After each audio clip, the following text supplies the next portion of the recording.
Seconde édition du week-end de la vie associative de Saint-Étienne, beaucoup de monde, et puis une partie où c'est les activités, on va dire physiques et sportives, et puis avec Carole, on va découvrir une activité magnifique qui fait rêver avec des championnes derrière nous. Dites-nous, votre association réunit les champions et les adeptes de quel sport?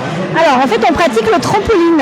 Donc le trampoline c'est une discipline olympique. Tout le monde connaît, hein, il y en a derrière nous des enfants qui jouent, on en a chez soi pour les enfants. C'est ludique, donc tout le monde connaît le trampoline. Après ce qu'on connaît moins c'est que c'est un sport de compétition et que c'est un sport olympique. Donc nous on est basé sur Saint-Étienne, on est au gymnase de l'Aveu vers Centre 2 et on existe depuis l'association Trampo Jeune 42 a été créée en 2010. Voilà, et on pratique en loisir et en compétition. Donc on accueille les enfants à partir de 4 ans sur de l'activité loisir. Et ensuite, jusqu'à... voilà, il n'y a pas d'âge après quand on a envie de faire du trampoline. Et on a des compétiteurs qui évoluent au niveau régional, national, et on a 2 internationaux. Waouh, à Saint-Étienne, comme toujours, on est un peu modeste, hein, on n'est peut-être pas assez en avant, justement, ces champions. Alors, pratiquer au niveau international, ça veut certainement dire un entraînement des années, une vie réglée, peut-être un sport-études, je ne sais. Oui, alors, en fait, ils pratiquent à peu près entre 12 et 15 heures de trampoline par semaine. Donc, ils s'entraînent. Vous rendez compte, hein, 12 à 15 heures. Oui, ils s'entraînent tous les jours, du lundi au samedi, voilà, le dimanche étant le jour de repos. Et puis après, quand c'est les vacances, ils font un entraînement bi-quotidien, matin, après-midi. Voilà, ils partent faire des stages en France, à l'étranger. Donc voilà. Après, c'est très ludique. Donc voilà, quand ils vont à l'entraînement, ils prennent plaisir à venir s'entraîner. Ils viennent s'entraîner, on va dire. C'est nous qui les arrêtons, c'est-à-dire qu'on leur dit non, c'est bon, ça suffit. Là, c'est repos maintenant. Mais sinon, ils resteraient toute la journée sur les trampolines. Donc, Alors, on voit qu'il y a à la fois l'amplitude. Ça monte très très haut, hein. On a l'impression qu'ils vont toucher le toit, là c'est juste. Les meilleurs athlètes mondiaux montent jusqu'à 9 mètres, 9 mètres 50. Vous vous rendez compte, 3 étages en gros quoi. Le gymnase il fait 7 mètres 50 et il touche avec la main. Donc oui, après nous on monte très haut et puis après c'est des figures artistiques qui vont être notées par un jury. Voilà, donc en fait il y a un jury qui évalue le mouvement. Donc les athlètes ils ont deux enchaînements à réaliser. Et à chaque fois, ils sont évalués à l'exécution par des juges qui regardent si les jambes étaient tendues, la tête bien placée, les bras collés au corps. Il y a des juges à la difficulté, eux, qui vont regarder combien de saltos sont réalisés et combien de vrilles sont réalisées. Et là, il faut avoir l'œil, hein, parce que ça tourne vraiment vite. Oui, après, ils sont formés, donc ils ont l'habitude. Et puis après, on a le déplacement, parce que je ne sais pas si vous voyez, mais sur le trampoline, il y a une croix, et les athlètes doivent rester le plus possible au sol. Voilà. Quand ils se déplacent, ils sont pénalisés pour le déplacement. Et il y a un dernier critère qui est le temps de vol. Donc plus ils passent de temps en l'air, plus ils ont une chance d'avoir une note qui monte. Alors, j'ai Aïli qui vient de nous elle vient nous rejoindre. Oui. Alors on vient de vous admirer tout là-haut, Aïli, elle a participé donc au championnat du monde par groupe d'âge et elle a fini, elles ont été finalistes, elle a terminé 8e en synchro, 7e en synchro lors des derniers championnats du monde par groupe d'âge. Alors vous allez nous expliquer, c'était où d'abord ce championnat du monde? À Sofia en Bulgarie. D'accord. Alors synchro, ça veut dire que vous êtes plusieurs sur le trampoline et il faut faire ça exactement en même temps. On est 2 donc sur un trampo respectif et on doit faire les mêmes touches au même moment. Le but c'est d'être le plus synchronisé possible et on a un enchaînement prévu pour. Donc on fait les mêmes figures au même moment et celui qui est plus haut doit se caler sur celui qui est plus bas et voilà. Donc il faut à la fois calculer ce qu'on fait soi et regarder ce que fait la collègue. C'est ça. Et c'est une Stéphanoise, votre coéquipière? Non, elle est de Arc. D'accord. Voilà. Alors, vous avez quel âge? J'ai 15 ans. Vous pratiquez le trampoline depuis longtemps? 11 ans. Elle a commencé à 4 ans. On l'a accueillie au club, elle était baby trampo, donc depuis toute petite. Ah ouais, elle a tous les échelons.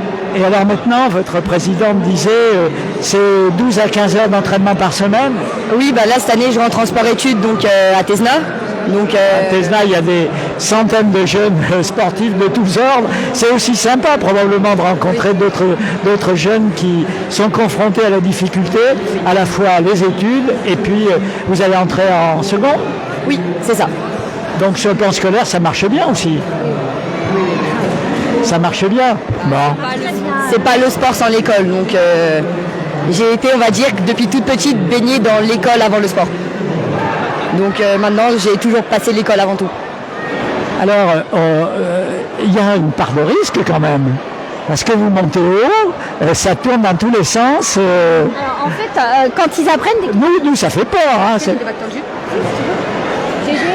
Ah, alors, on va la revoir. Ah oui, mais elle se débrouille très bien quand même. Dès qu'ils apprennent à faire les figures, dès tout petits, on leur apprend à savoir où ils sont en l'air.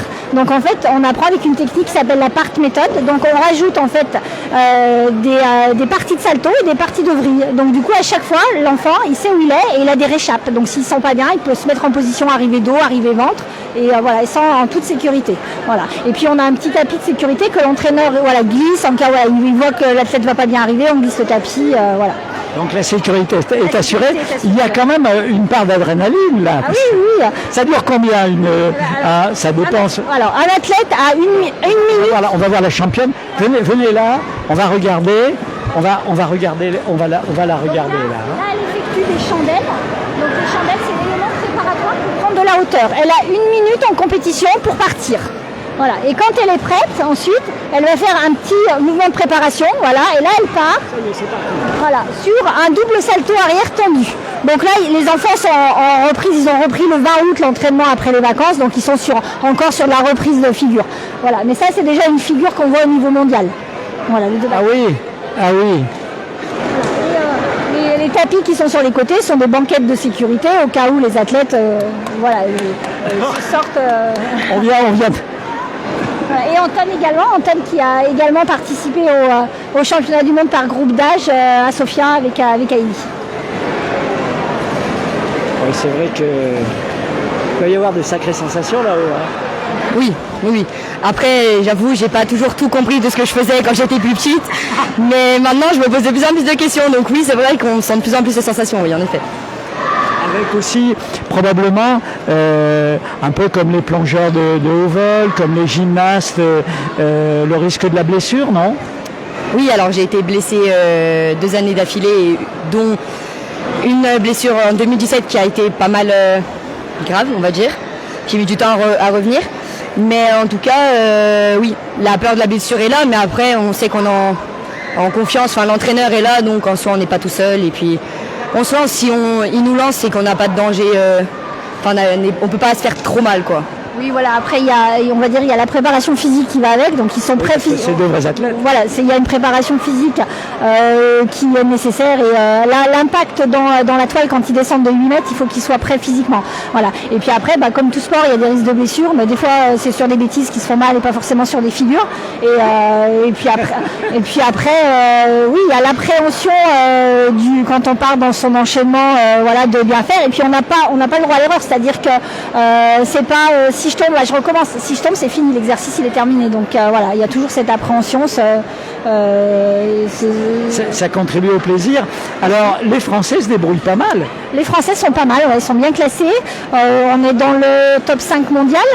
On a pendant très longtemps été champion du monde, vice-champion du monde. Et puis après, quand le trampoline est devenu olympique, il y a les Chinois, les Japonais qui s'y sont mis. C'est vraiment un sport mondial. Oui, c'est un sport mondial. Mais on reste quand même parmi les meilleures nations mondiales. Autant chez les filles que chez les garçons, puisque on avait il y a 4 ans un qualifié chez les filles et chez les garçons aux Jeux Olympiques.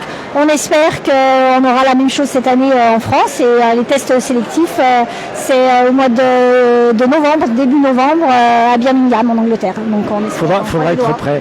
Alors qu'est-ce que vous diriez à une jeune fille ou à un garçon un petit peu de 12-13 ans pour qu'il vienne au trampoline? S'il n'a pas commencé tout petit, il n'a aucune espèce de chance, mais il peut se faire plaisir quand même. Après, ne pas avoir de chance, c'est dire beaucoup. Après, on peut avoir des chances. Vous commencez à quel âge vraiment? Après, le plus tôt possible. Mais le plus tôt possible, c'est plus simple parce que on commence, on est un peu casse-cou, donc on tente un peu tout. Et plus on grandit, on la voit. Plus on grandit, elle a les yeux qui brillent. Plus on grandit, plus on se pose des questions, donc plus c'est compliqué à tout gérer. Mais quand on est petit, on se lance et puis voilà. Mais après, il faut essayer. Si on peut se faire plaisir tout en n'ayant pas un niveau, voilà. Mais tant qu'on se donne les moyens, qu'on est au maximum qu'on puisse, bah écoute, c'est très bien. Mais après, il y en a qui se donnent les moyens, qui n'arrivent pas forcément. Il y en a qui... Enfin, après, c'est le talent aussi. Enfin, soit on est acrobate, soit on l'est pas. Pour avoir un petit quand même potentiel acrobatique, voilà. Ne pas avoir peur. Après, c'est vrai que chez les filles, il vaut mieux commencer un petit peu plus tôt parce que sinon l'appréhension, elles n'arrivent pas à enclencher des figures. Par exemple, Hailey, elle est en train d'apprendre le triple. Elle n'aurait pas pu... On a déjà vu un double là, c'est déjà assez impressionnant. Donc elle n'aurait pas pu apprendre le triple à son âge, elle va commencer tôt. Voilà. Après, chez les garçons, ils peuvent commencer plus tard, vers 10-12 ans. C'est pas pareil. Les garçons sont un petit peu plus, on va dire, ont moins l'appréhension de la... Et alors, vos copains et copines, ils savent que vous êtes une championne internationale. Vous en parlez ou pas trop? Bah après, automatiquement, quand il y en a un qui le sait, ça se répète très vite. Mais après, il y en a qui sont là et qui sont contents. Il y en a qui envient beaucoup de choses. Et il y en a surtout qui peuvent être méchants dans les paroles, notamment dans les championnats du monde que j'ai fait. Première des qualifications, une erreur fait qu'on ne peut pas avoir cette médaille. Et en revenant, bah évidemment, on me balance dans la tête que je suis obligée de me contenter de ce que j'ai, que c'est déjà exceptionnel, que... Après, je sais que ça part d'une bonne intention, mais du moment où on dit que je suis une enfant capricieuse, que je me contente jamais de ce que j'ai, au bout d'un moment, être sportif... Oui, mais c'est une championne aussi, celle qui se laisse pas faire et qui a toujours envie de plus. Après, les échecs aussi font que ça fait aussi le tri dans les amis, très souvent. Je dis en connaissance de cause. Et enfin là, les amis les plus proches que j'ai sont ceux dans le monde du trampo. Donc ils savent. Beaucoup, tous mes amis. Et à ce moment-là, respect là. Oui, tous mes amis savent ce que je fais. Et puis là, tous ceux-là qui sont présents aujourd'hui sont mes amis.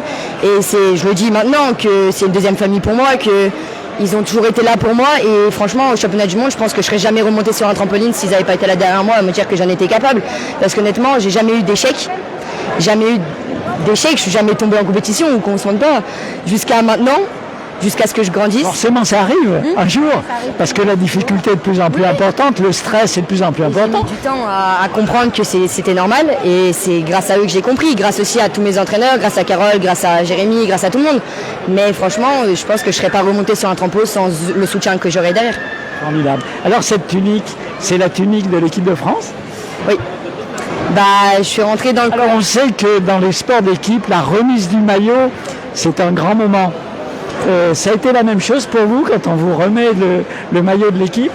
Franchement, oui, ça fait plaisir de se dire qu'on rentre dans la nation, parce qu'effectivement, quand on prononce son prénom et qu'on dit que tu viens de la France, tu te dis ça y est, j'y suis. Et ça fait plaisir de se dire que les efforts ont enfin payé, puisque ça n'a pas été non plus de tout repos, et ça n'a pas été... voilà, mais après...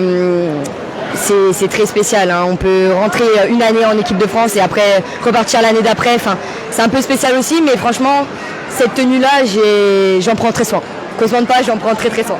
Alors la suite de la carrière, et bah, là, elles vont un peu, vous rêvez certainement. Bah là, il va y avoir une compétition au Portugal. On va faire une compétition internationale à l'Oulet Cup au mois d'octobre. Et puis après, les tests de qualification pour les championnats d'Europe junior. Junior, ça veut dire que là, vous allez être quasi surclassé comme tranche d'âge, non? Non, en fait, les juniors, c'est de 13 à 16 ans, il me semble. Et là, c'est les derniers Europes qui peuvent être possibles jusqu'à mon âge. Après, on passe en senior, donc je vise effectivement cette qualification. Mais aussi, les compétitions nationales restent importantes pour les préparations derrière. Bien évidemment, des titres au championnat de France, ça serait quand même cool. Et après, des sélections internationales comme cette année-là. Une belle carrière qui s'annonce. Vous êtes fière, Madame la Présidente? Bien sûr, on est toujours fiers d'avoir des athlètes qui évoluent au niveau international, voilà, qui portent les couleurs de la France et puis qui représentent Trampo John 42 au-delà de l'Hexagone. Voilà, c'est toujours bien de parler du club, du trampoline. Et puis pour eux aussi, c'est bien parce que c'est une expérience formidable pour les athlètes, voilà, de voyager, de découvrir. Ils peuvent discuter avec les athlètes du monde entier. Voilà, c'est une ouverture d'esprit et il n'y a pas que le trampoline en fait, voilà. Il y a le sport, mais c'est aussi une aventure humaine formidable. Ouais. Écoutez, merci, on a bien fait de venir vous voir parce qu'on est forcément attiré quand on arrive, là on voit quelqu'un qui est très très haut en l'air, on se dit tiens, on va bien le voir, et puis on s'aperçoit, on découvre, voilà. Merci à Yvette, et puis continuez, soyez prudente et bravo, c'est trop bien, merci. Merci à vous. Merci. Au revoir.